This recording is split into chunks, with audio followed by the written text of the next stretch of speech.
Today's video we're going to be cutting glass, more specifically how to on these side view mirrors on driver's passenger sides of cars. This one right here is what I'm concerned about right now. Rolling some coal. The whole bottom half is actually completely, the paint from the inside that makes glass reflective is peeled off. So I need to make a new mirror for this one. And that side over there. And maybe I'll just make one for this spare mirror right here. Let's do it. For most mirrors, you actually can't really remove the old glass. It's actually melted. They melt the plastic around it. Some side view mirrors, like on my 70s Ford trucks and stuff like that, they actually have like a rubber grommet you can just pop out and you can inset a new mirror. But we're just going to put a new mirror over the top of this. So this is a good substrate. You know, the electric mechanism, everything in here works. And we're just going to lay it over the top, and the plastic sticks up just a little bit, so we're just going to inset it just a little bit. So the nicer we do an edge, the better it's going to look. So I've just cut out a paper template for the mirrors for the truck out there. Nothing that complicated. This right here, cutting glass is super cheap, super easy. You can mess up a bunch of times if you know where to get glass from. First, don't go to a glass shop. They're the most expensive people in the world. This right here is one of those $7, $5 Walmart mirrors that are, 4 feet long by 12 inches wide. And that's a ton of glass. Home Depot and stuff used to sell just 12 by 12 tiles that you could buy for $1. Looks like they don't anymore. I just barely looked. Looks like you can buy a 6-pack for $12 or something. So $2 a piece. And you can make as many mistakes as you want. And so I could actually get these bigger mirrors out of a 12 by 12 just fine. The tools to cut glass. Super cheap. They're about, on average, it's about $5. Amazon, Home Depot, Amazon will ship you one for $5. Sometimes they'll have a big old ball on the end. Same thing. But these are just a few of mine. Okay, just a couple super quick basic techniques on cutting glass. Straight lines are easier than circles, but you can cut radiuses pretty easily. Second, it's easier to break off a larger chunk than it is a teeny little sliver. So take this template right here. It would be a bad idea for me to set this a 1/16 of an inch away and try to break off that little 1/16 of an inch. I'd be much better off, a quarter to probably at least ½ inch away, and then it's going to be much easier to grab and break off. So I'm going to set this in. I don't actually have, none of my lines are straight. I'm almost straight along here, but then I round up at each end, so I'd have a little knife edge needle to break off, which wouldn't be fun. So I'm going to be better off to set it in at about that position. Now say I wanted to cut a circle. So say I wanted to cut this circle right here out of a square piece of glass. What I'm going to have to do is first take my cutter and cut the circle but not break out the glass, and then I'm going to have to make relief cuts out of each corner and break this off, it doesn't matter what order, break this off, and then break this off, and it'll do those radiuses along with it.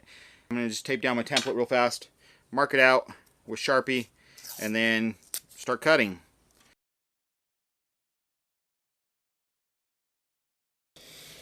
There's one, there's two.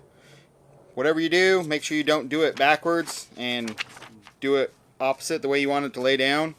Cutting glass. I'm going to do it dry. You can use oil along your cut line if you want. It helps a little bit, but you push way harder than you want. You can do it like this. I kind of just like to grab it, and I don't know if you can hear that sound, but also you can see the entire length is scored, where if you just did it lightly, I got a scratch there. That's probably not going to break. That'll break. The other end, sometimes it has the ball. That's to set the crack. So you can go along your crack.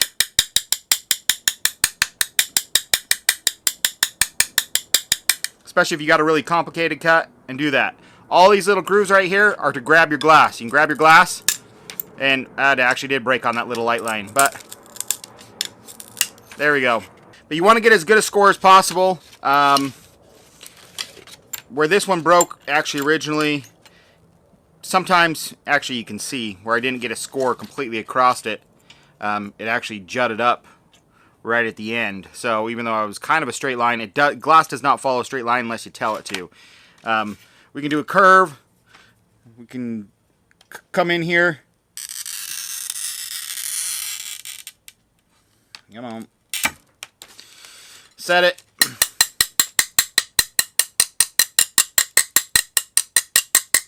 Sometimes if it's really in far, you can actually use something like a, you can use pliers, or here we just have an adjustable wrench, and I can get it in closer to my brake line, just barely under my brake line, and boom, there we go. As easy as that. Let's start. So the way I did my template, I want to be on the inside of my black lines.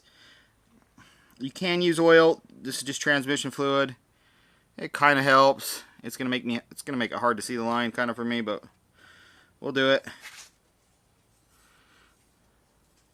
It just helps the cutter glide across a little bit better. What I'm gonna do is, I guess I'm just gonna separate these two. So I'm gonna make a cut along them.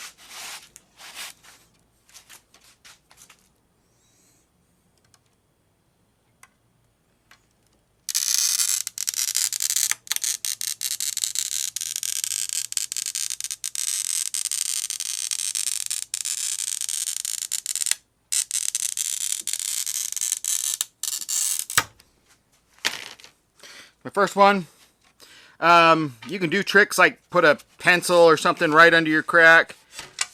That's not a joke. And just boom. Got one edge done.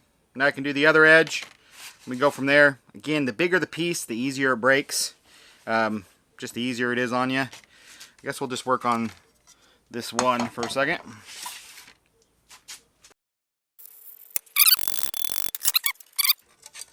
The middle of the piece of glass, like right in the middle of my cut. Boom.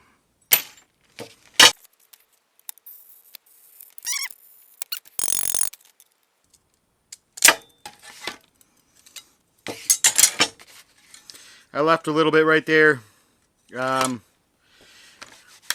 We might be able to trim that, or I might actually have to sand it. So I'll show you that.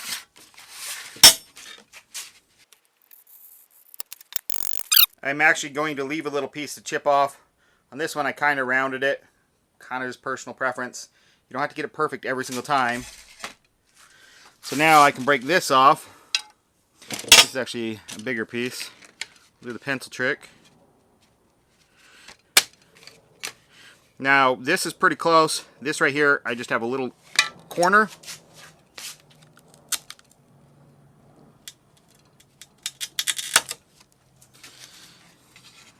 Grab it. There we go.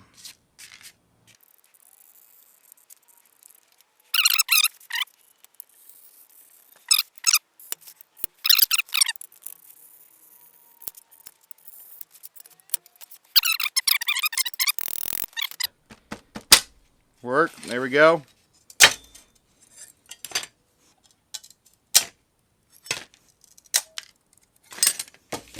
There we go. Okay, now I do have a couple little edges. I kind of went over my line right here. That needs to come down. I need to kind of fine tune it because it's not perfect. And one thing you can do with that is you can just sand it. Concrete is a good thing. You can actually just rub this back and forth on the concrete and sand it down.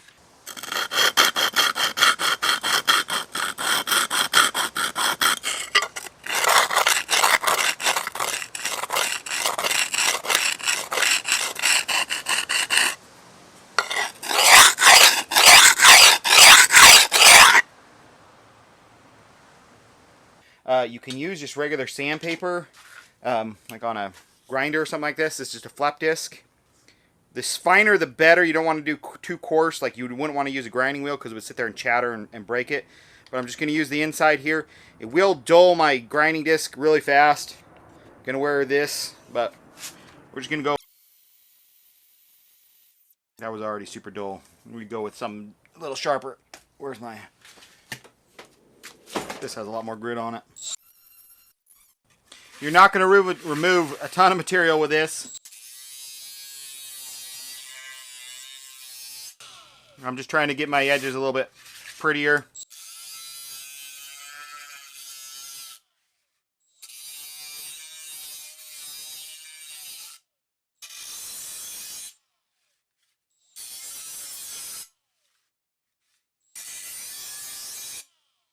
This is just breaking that top edge so it's not sharp at all, because it's going to be exposed. Like you could rub your finger across it if you were cleaning the mirror. So that's all that did right there. Okay, next tip. If you have turn signals, because I've done mirrors, if I can find the video clip, I'll put it here. If you have mirrors with turn signals in them, if you don't know how a mirror works, it's just glass with this paint on the back.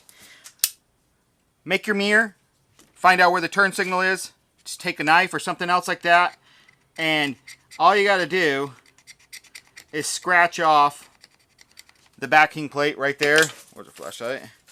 And then it'll shine right through, but you can't even really tell. You know, do a nice job of scratching it off. I did really cheap job. And then your turn signals will work right through it. Then clean off the oil and stuff, fingerprints, with homemade glass cleaner. Thanks to Rob's Homemade Life. He has a whole video on how to make the best. It works amazing because it has ammonia in it. Like old school glass cleaner, cuts oil, grease, fingerprints like no other. Unless I keep touching it and keep getting transmission fluid fingerprints on it. But check that out. I'll put a link to his video down below. Make your own glass cleaner for pennies. Okay, old mirror. You guys ready? New mirror. Quite the difference. So how do we attach it? Well, come on, get out of there. I find you could use some silicone, something else like that. I find just a couple little dollops of shoe glue, nice and flexible. This is actually perfectly clean, that mirror, and it looks that bad, but take it, just do a couple little dollops. It doesn't take much. And if you ever want to pry this off because it gets broken or something, you can. Put it on there. Put a piece of tape on it, just so if it's super hot outside, it doesn't just wiggle and fall itself out. But that's it. Before, I mean, not a good image. After. Look at that. Beautiful. 12 hours, it'll be ready to, tape can come off and it's good to go. Busted. Simple as snap, crackle, pop. Boom. Done. This is so cheap and easy. I mean, I could make 30 mirrors out of the $5 sheet of glass and a $5 cutter. That's all you need. Look at that. Crystal freaking clear. You ready? You ready? You ready for it? Want it? You want it? Want it?